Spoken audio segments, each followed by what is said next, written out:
और अगर हमने एडवोकेट्स को छोड़ दिया तो क्या सामान्य जनता क्या ये कहेगी कि हम झूठा एफिडेविट फाइल करें तो हमको जेल भेज दिया जाता है? एफिडेविट तो अगर फर्जी एडवोकेट फाइल करे तो उसको माफ कर दिया जाता है। ये दोहरा चरित्र क्यों?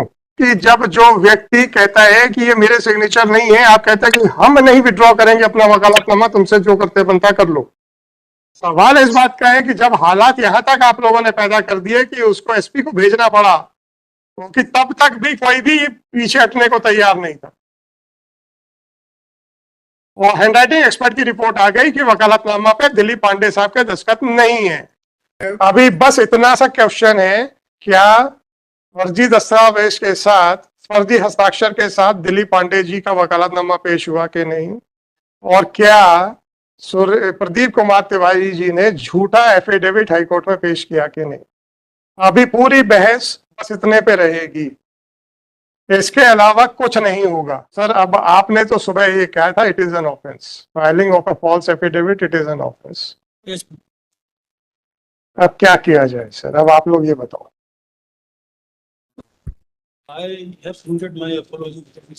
एपोलॉजी में सर हलफनामा की सेंटिटी क्या होती है?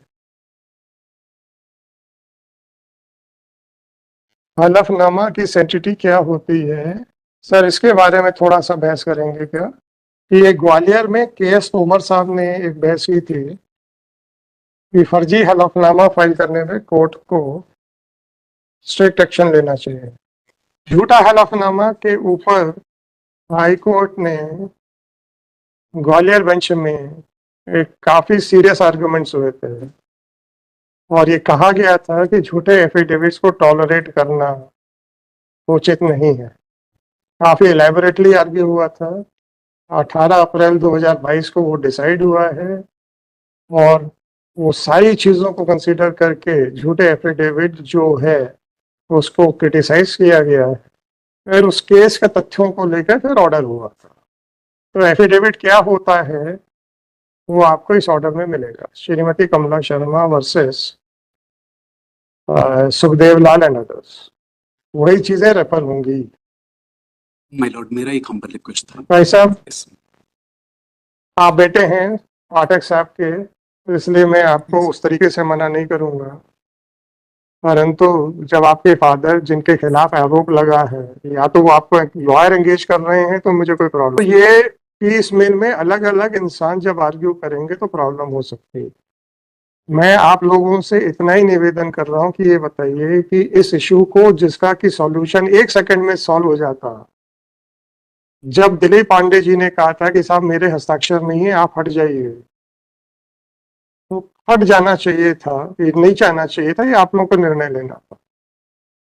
परंतु उस चीज को इतना खींचा गया कि स्थिति यहां तक आ गई है जहां पे एसपी की रिपोर्ट खिलाफ में है और एफिडेविट झूठा है। ये जवाब से भी स्वीकार कर लिया गया कि बिना पढ़े लिखे हमसे साइन लिए गए। तो अब आप लोग ये बताइए कि क्या करना चाहिए, बस इतने पे बहस करें।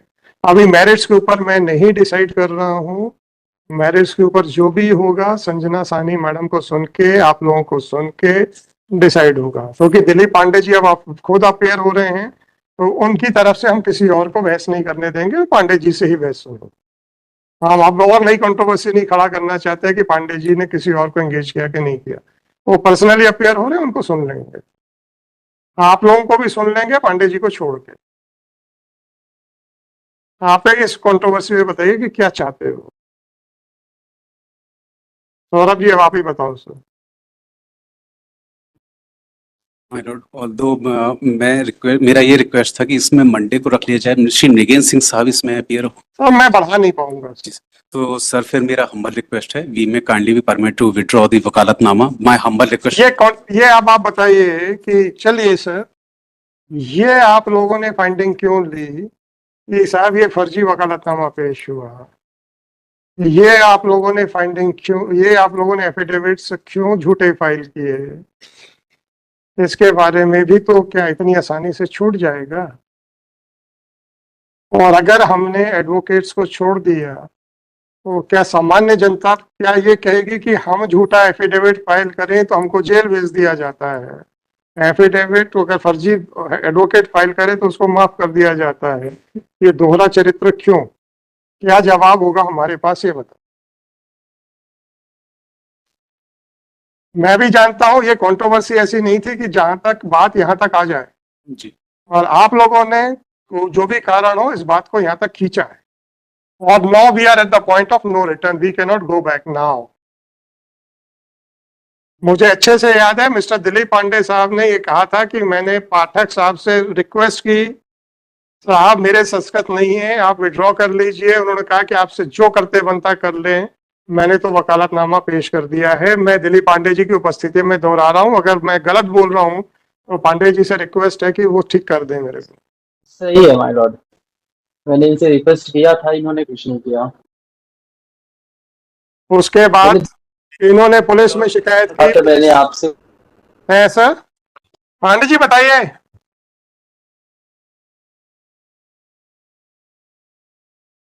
पांडे जी आपको मेरी आवाज सुनाई दे रही है कि नहीं?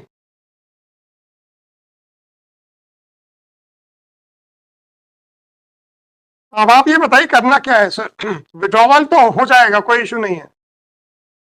ये झूठा वॉइस नहीं आ रही। झूठा पक्ष है सर। पांडे जी कुछ कह रहे थे? दिलीप जी बोलिए ना। हेलो, हाँ वो एक बार और बोला था, नहीं वो ठीक है।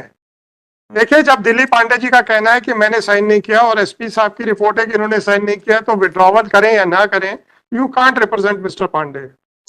इशू वो नहीं है। फर्जी वकालतनामा पेश करना और फर्जी हलफनामा पेश करना, these are the questions. Gaurav ji अब आप बताइए कि इसको कैसे रिजॉल्व किया जाए। सर, वकालतनामा तो जो हमने फाइल किया था on the impression of Dharmesh Chaturvedi, because उन्होंने अपने एफिडेविट में भी बोला कि हम करा के लेकर आए थे साइन। सर वो तो अब जा चुके हैं ना, उनका कोई एफिडेविट नहीं है। धर्मेश जी का कोई एफिडेविट नहीं है, वो तो स्वर्ग सिधार चुके हैं। एक्सीडेंट में आप ही लोगों की तरफ से स्टेटमेंट आया था, है ना? जी, जी। तो सर लास्ट एफिडेविट में उन्होंने अब आप मुझे ये बताइए कि जब जो व्यक्ति कहता है कि ये मेरे सिग्नेचर नहीं है, आप कहते हैं कि हम नहीं विड्रॉ करेंगे अपना वकालतनामा, तुमसे जो करते बनता कर लो। ठीक है, मैं मानता हूं। मैंने पांडे जी से बाहर ये भी बोला था कि आपको यदि लग रहा है तो मैं विड्रॉ कर लेता हूँ। आपकी बात नहीं है। पांडे जी ने जब यह स्टेटमेंट दिया था कि आपके फादर साहब से जब उन्होंने 2 बार कहा, उन्होंने इस तरीके से बोला। माय लॉर्ड, जब मैंने मृगेंद्र सिंह सर थे साथ में, मैंने उनसे उनके सामने बोला था पाठक जी से। पाठक जी ने मुझसे एक ही बात बोला था, मैंने आपसे कोई मदद नहीं मांगी और मैं आपसे इस मैटर में कोई बात नहीं करना चाहता। सुनाई नहीं दे पा तो अब आप ये बताइए कि फर्जी वकालतनामा और फर्जी हलफनामा पेश करने पे क्या निर्णय किया जाए, बस इतना पूछ रहा हूँ।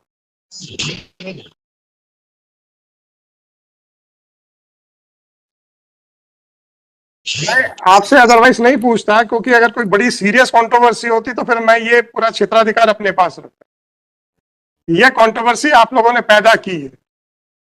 मैं जानता हूं कि जब बहुत सारे लोग होते हैं किसी केस में, तो सामान्यतः 1 या 2 व्यक्ति आते हैं, बाकी वो प्री साइंड वकालतनामा लेके आते हैं। I know that. परंतु प्री साइंड वकालतनामा में से अगर कोई एक व्यक्ति आपके पास आके कहता है कि मैंने साइन नहीं किया है, तो आपको हट जाना चाहिए था, ये मेरा विचार है। परंतु पांडे जी का कहना है कि भाई उनको साफ साफ मना कर दिया गया कि हम नहीं हटेंगे। ये आप लोगों का प्रोफेशनल मिसकंडक्ट है कि नहीं, मैं उसके ऊपर बात नहीं करूंगा, राइट? क्योंकि मेरा जुरिस्डिक्शन नहीं है, बार काउंसिल का जुरिस्डिक्शन। सवाल इस बात का है कि जब हालात यहां तक आप लोगों ने पैदा कर दिए कि उसको एसपी को भेजना पड़ा, क्योंकि तब तक भी कोई भी पीछे हटने को तैयार नहीं था, और हैंडराइटिंग एक्सपर्ट की रिपोर्ट आ गई कि वकालतनामा पे दिलीप पांडे साहब के दस्तखत नहीं है। मजे की बात यह है कि जो रिपोर्ट आ गई थी उसको एंटीसिपेट करते हुए आप लोगों ने 2 हलफनामे पेश कर दी। एक गलती को छुपाने पे एक और गलती की, और उसमें एक चूंकि स्वर्ग सिधार गए हैं इसलिए अब हम कुछ कर नहीं सकते। रहा सवाल दूसरा, दूसरे का हलफनामा आ गया कि मेरे से तो खाली कागज के ऊपर साइन कराए गए।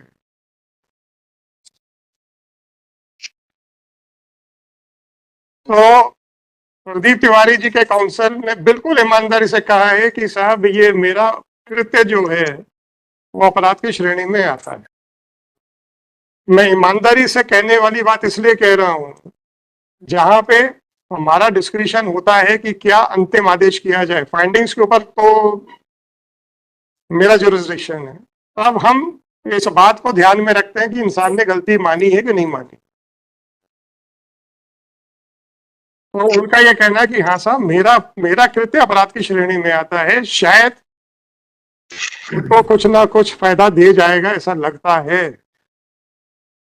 झूठा एफिडेविट फाइल करने को जस्टिफाई नहीं करूंगा मैं किसी भी तरीके से, परंतु अल्टीमेट कंक्लूजन में शायद इनकी ये स्वीकारोक्ति अगर ऐसा लगता है कि दिल से है, तो आदमी अगर सुबह का भूला शाम को घर आता है तो उसको भूला नहीं कहते, ऐसे हमारे बुजुर्ग कहते थे और हम इस बात को मानते हैं। एग्री।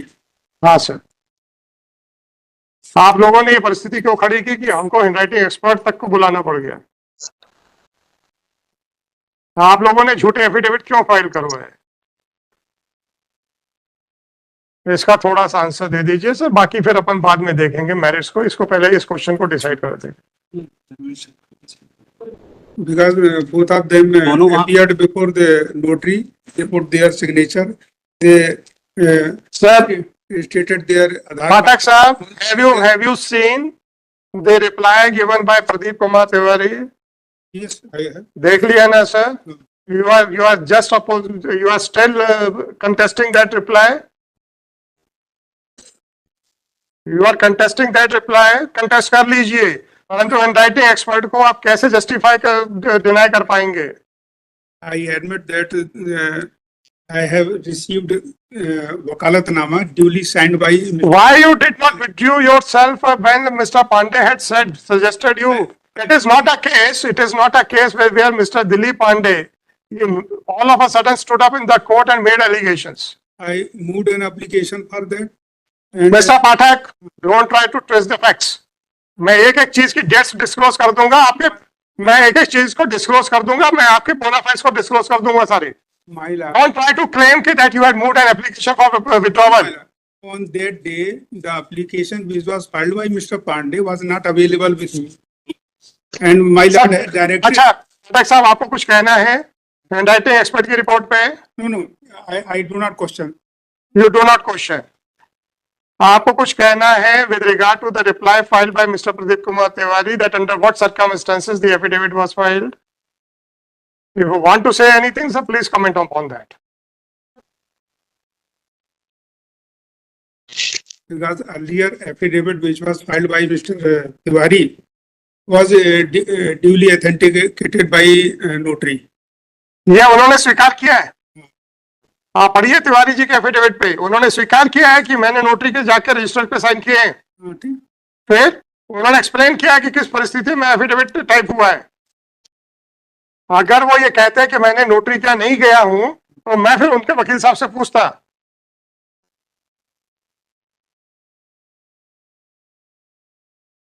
उन्होंने स्वीकार किया है कि मैंने नोटरी के वहां जाकर रजिस्टर में साइन किए हैं, इसका मतलब है। पर इनका कहना था कि मैंने खाली केस के ऊपर मेरे से साइन दिए गए, उसके बाद उसमें क्या टाइप करवाया धर्मेश जी ने या जो भी है मुझे नहीं मालूम है, और मेरे से कहा गया कि चलो नोटरी क्या पे हमने वो किए हैं, परंतु ये कहते हैं कि मैं वो उनका एम्प्लॉय था।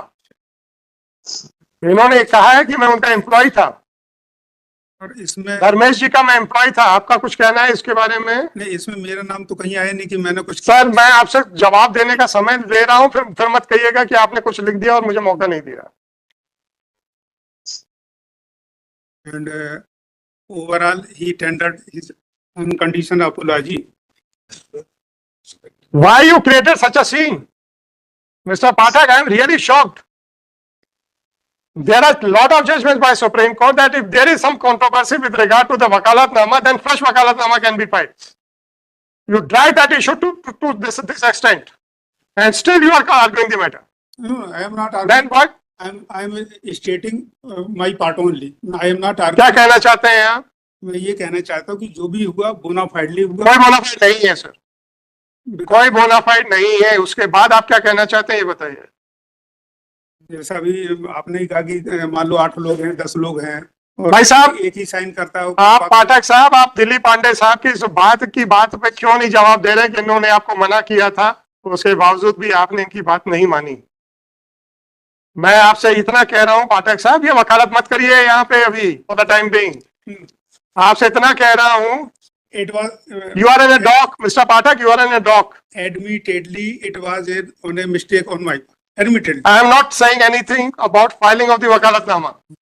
admittedly it was a bona fide mistake on my part. मैं आपसे इतना पूछ रहा हूं, जब मिस्टर दिलीप पांडे ने आपसे कहा था कि मेरे सिग्नेचर्स नहीं है, प्लीज हट जाइए, आपने क्यों मना कर दिया?